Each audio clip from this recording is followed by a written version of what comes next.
जरा हलवा घे. हां ही बघा पंढरपूर वारीला आलेली लोक जवळजवळ 6 दिवस झाले पायी दिंडी चालू आहे त्यांची यात्रा आणि त्यांना कुठला त्रास नाही याच्यामध्ये ना आजारपण आणि काहीच नाही पण एकच सुख आनंदी असा संवाद चालू आहे त्यांचा आणि त्यांची भक्ती एकच भक्ती पंढरपूरच्या विठ्ठल रुक्मिणीची भक्ती अशी माणसं बघा.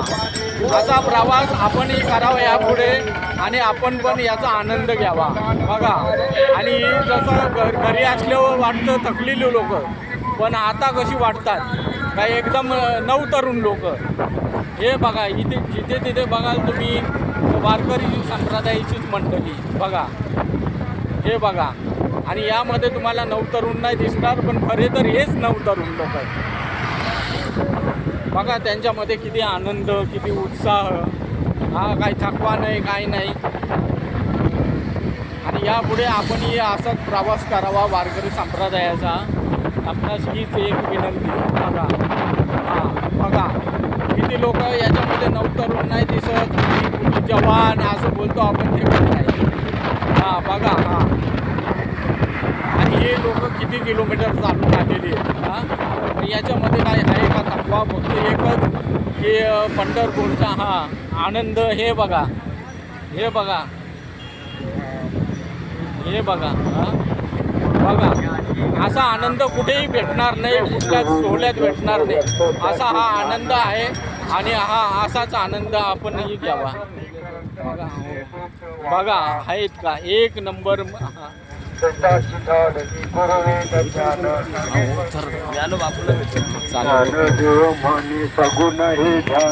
बघा ही माणसं खरं तर हीच नवतरुण माणसं यांच्यामध्ये बघा किती उत्साह किती आनंद आणि थकवा नाही आलस नाही आणि काही नाही. असा हा आपला पंढरपूरचा प्रवास. राम कृष्ण हरी जय जय राम कृष्ण हरी राम कृष्ण हरी जय जय राम कृष्ण हरी.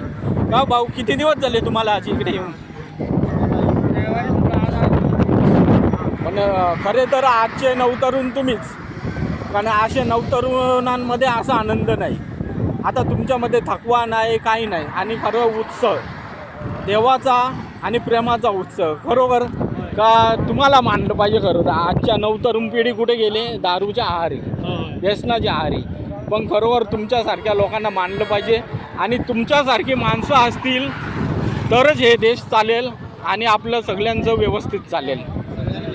हो रामकृष्ण हरी रामकृष्ण हरी.